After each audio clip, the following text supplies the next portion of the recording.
three common cantering issues that I see with not only my clients but with training horses too are a lot of times some of them don't even canter. People have a really hard time getting the horse to canter.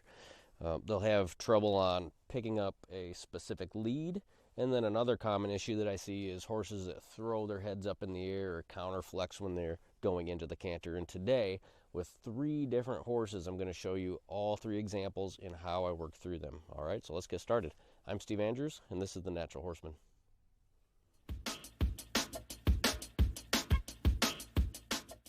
Okay, so I'm going to show you the same three horses that you saw last week, and starting with this horse. And again, I want to show you the three different horses because they're all at different stages in their development. And just 3.5 weeks ago, this horse wouldn't canter, especially in the left lead. And just want to show you guys what I do to help all these horses and the different issues that they're having. Again, first thing, I want to make sure that my 5 yields are working.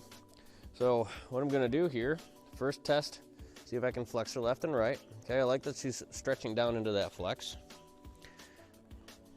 Let's get her flex her on that side. There she goes. Okay, I want to be able to sit up tall and see if she can hold that flex while I ride forward around the front end. This is the hind quarter yield. Now I don't want her pivoting. I know she's trying to pivot there, but that's a part of the problem we were having is she'd lock up in that front end. So I don't want that pivot that she's trying to do. I'm trying to get her to, while she's stepping her back end around, trying to get her to cross over in the front end so I can have, there she goes. That crossover in the front is key to getting a horse light in their shoulders. So try that same thing on this side. Flex her to the right, see if I can get her to cross over in her shoulders as her hindquarters go around. Yeah, there she's trying to pivot, so I'm going to step her forward, see if I can get her to cross over in the front. There she goes. And when I reach for her, or really any horse that has issues falling in on a circle or that are heavy, heavy on the forehand or heavy in the shoulders, when I reach for them, I want to make sure that they can isolate their head and their neck from their shoulders, just like she did right there. Because most of the time, when you reach for a horse that's heavy up in the front, falls in or has a hard time picking up leads, you reach for them and they just automatically fall in the direction of the flex. All right, and that's really going to get in your way of being able to teach your horse how to canter. So I want to point out there, what you're seeing is as I tip her nose to the right, she almost goes right into crossing over in her front feet. Same thing over here. Now I am shifting my weight and allowing for that drift yield to happen. All right, but I need that. I need access to that drifting yield if I'm going to teach these horses to take a lead really nice. Okay.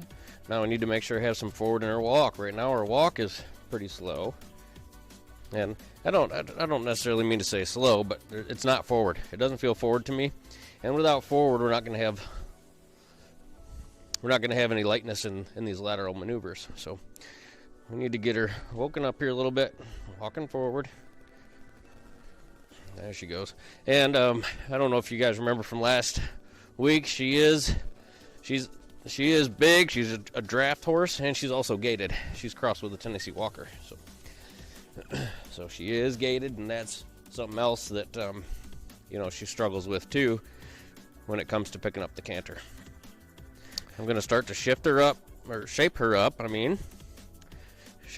that drifting yield, especially on this left side because that's been her difficult side. There she goes.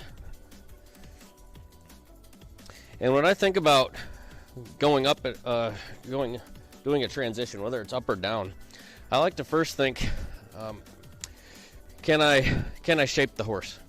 All right, can I shape them for the transition that's coming up? And the transition that's coming up here is a canter. So can I shape her up for a canter? So I want to think first shape, then shift. Then I want to shift their weight. Okay.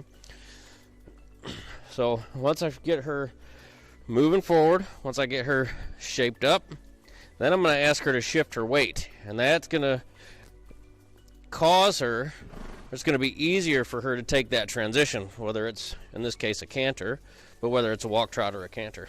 Okay. And then I want to think transition or release into the transition.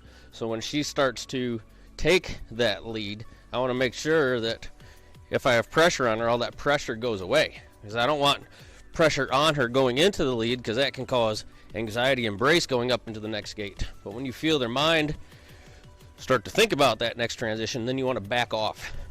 Even if you don't get the right answer there, it's still important to back off to let them know that they're on the right track. At least they have the right mindset.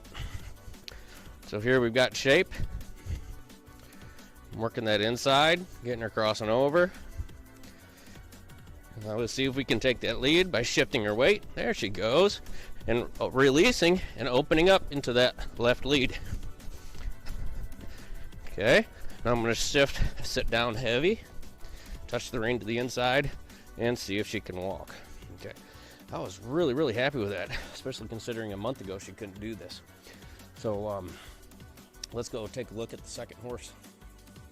Now this one's going to seem familiar to a lot of you. So what do I do, and what can you do about a horse that just won't take a specific lead? You know, so this horse, he's 3 years old and he really won't take that left lead. You know, say I'll get him going to the right and he'd take that right lead beautifully. You'd take that left lead, he picks up the right, or he might crossfire, but what he would do is just throw his head in the air and bolt and just take off. Okay, so a lot of what I did, and you guys saw this in last week's video, but a lot of what I did to help him was actually work on this stuff on the ground instead of doing it under saddle. And, you know, can you do the same thing? Can you fix these problems under saddle? Yes, you can. Now let's think about this from this horse's perspective. He's 3 years old. He doesn't have very many rides. He freaks out on that left lead, whether you're on the ground or under saddle. So, yes, I could do this. You could do this. You can climb up on the saddle and we can fix the issue. But he's going to have such a brain overload from having to carry a rider, from having to work my legs, from having to work off my reins, from having to work off this hackamore, on top of carrying my weight, on top of him gaining the strength to be able to pick up the leads. Okay, so what was best for this young horse, this green horse with not very many rides on him? We're fixing it on the ground, building his strength up, building his confidence up, so that when we add the saddle, we add the halter, or the hackamore, we add my legs and the reins, all right, he has at least a better chance of figuring out what's going on. Next thing, you got to have the 5 yields, the 5 essential yields: forward, backwards, hindquarters, forequarters, and drifting, working, all right, from sitting on top of them. There's plenty of videos on that. I'm not going to talk through that again. I want purity of gait first, and I want to take you guys through the process. So the next thing I want is for him to be moving out at a nice clip at the trot, okay? And I don't want him, you know, a jog is okay as long as they're driving with their back end. So he tends to, if he jogs, he tends to get a little short-strided in the back, so I'm not going to allow him to jog yet till he's stronger back there. So I'm driving him up into the hackamore, just seeing if we can get him striding out and relaxing and stretching down into this trot, because when we start working in the canter, I don't necessarily want to task him into the canter, because then he's going to get that anxiety of anticipation, all right, where he's always anticipating I'm going to ask him to canter, and canter is going to be the answer, but there's that anxiety that goes along with it. The actual answer to everything I do with this particular horse is find purity of gait within the maneuver that we're doing. So right now the maneuver, I would say, is a circle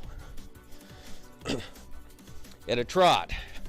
So when you start turning a horse or spinning them or whatever kind of turn you want to do, you want purity of gait within that maneuver.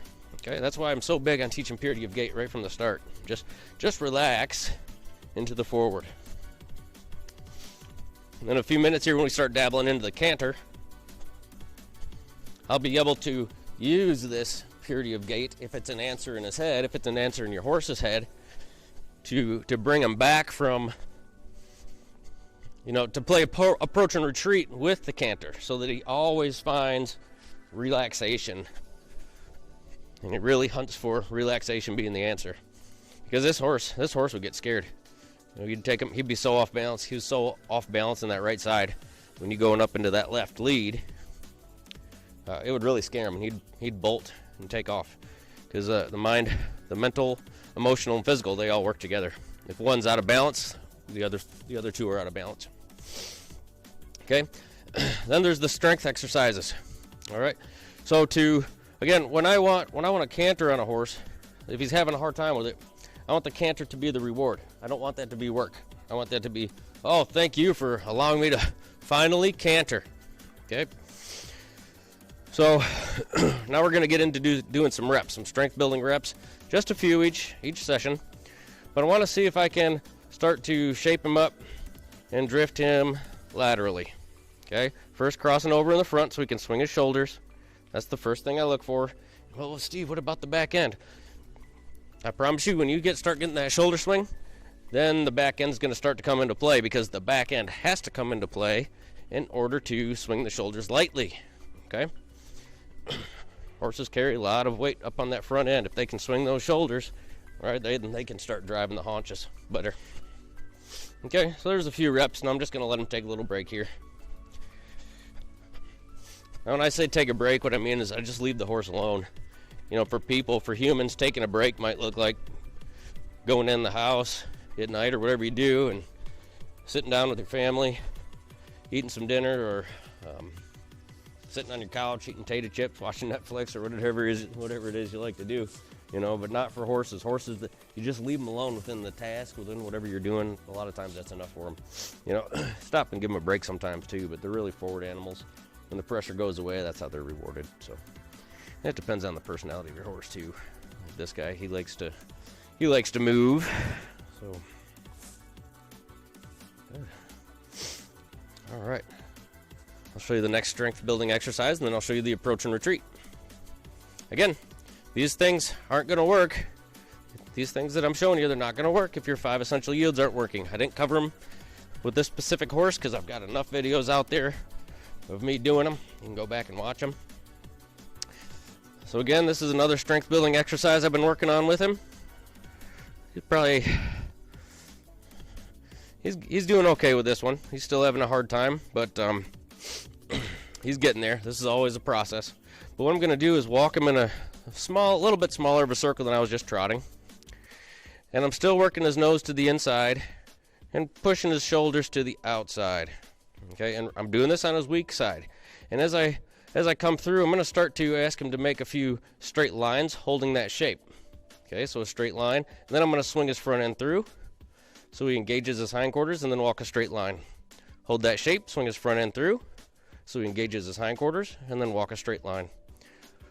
Now he's not, when I say straight line again, I'm holding this flex. There he goes. I'm holding this flex. So I'm not asking him to get real straight through his top line. There. Okay, there are a few good reps. I'm just gonna set him down, walk him out, or trot him out if he wants to trot. Whatever he feels like he needs here to take a break. You know, I talk about this a lot. If you give your horse, you know, more than 1 to 3 things to learn in a session, what they retain the next day is going to be minimal. All right, if you can keep it to just 1 to 3 things. All right, so if I wanted to teach him to process at a standstill, today's not the day, because we're doing some strength building exercises. We're doing some, you know, we've got 3 exercises I'm showing you today, and if I ask for more than that, he's just going to get lost. Right? He's going to get confused. Say, what are we doing? Okay, and we don't need that. The more he knows, the more we'll be able to do. He doesn't know very much. You need to know what you're sitting on. Be thoughtful about what you're doing. Okay, so we're going to do a couple more reps. And just that little bit, you know, we've been working a while on strengthening his right side, and just that little bit we've done already. He's saying, man, this is feeling a little bit like work. It doesn't look like much, but when I asked him to flex, when I asked him to do some reps with that drifting and with this getting strong on his haunches and those little turns, that's work. And then the other part to that is when I do ask him to canter here in a minute, I want that to be the easiest thing he's done all day. I want him to say, oh, thank goodness. Thank you for letting me take that lead that I really don't like. Okay, like that. Swing. Okay. He brought his shoulders through okay there, but the forward stopped. Okay, that's okay. I'm not going to get on his case about it because he's just figuring this stuff out. That's the cool thing about my setup here is I've got all sorts of horses coming in with all sorts of different issues, and I can show you the process as it's happening before it looks pretty. There he goes. So I'm walking straight with the left flex, swinging the shoulders through to engage his hind. Walk straight with the left flex, swing his shoulders through. There, he's starting to get it. Swing the shoulders through. Notice I'm not asking him to pivot. I don't want him to pivot. I just want him to engage his hindquarters and bring his shoulders through. Good. There's a good few reps there.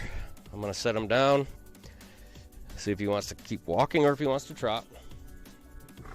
Good boy. Okay, this next thing I'm going to do is I'm going to ask him to lope. So I'm going to come out on a little bit bigger of a circle.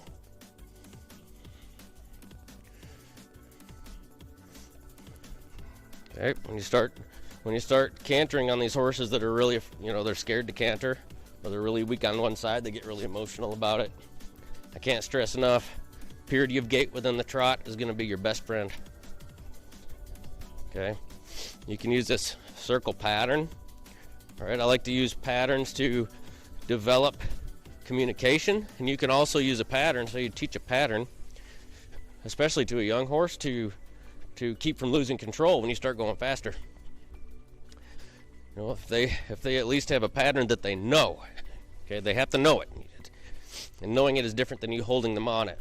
All right, then they have something to rely on. At least they have their brains going somewhere. You're less likely to be out of control. In this period of gait in the trot, we're going to probably approach and retreat with the canter. Okay, so if he gets a little lost in the canter here, I'm going to bring him back to the trot, calm him down, and do it again.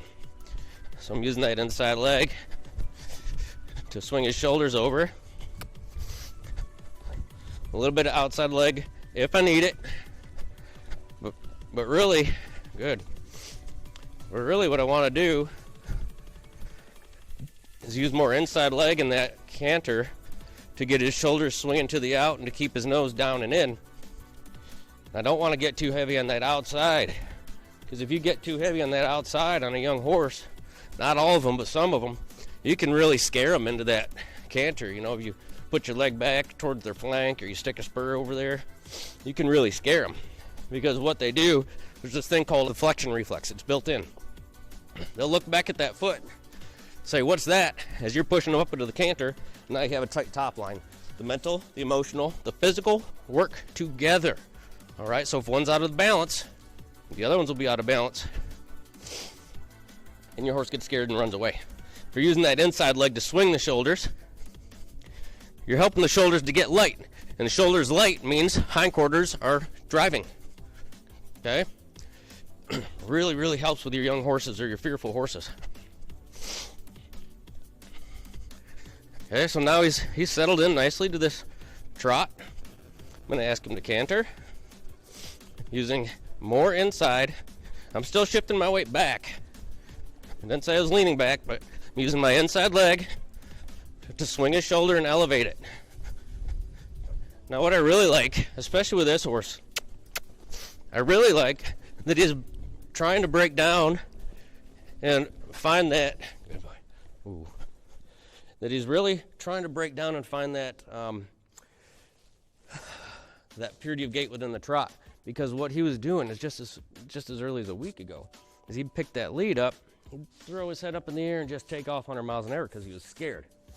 All right, so the fact that he was doing a few strides, breaking down to the trot, and I'd push him up, the fact that I had to push this one, it's kind of something I do with the off the track thoroughbreds too, get them to the point where, hey, I got to push you to go, instead of, you barely touch them and they throw you back, right? But so I appreciated that.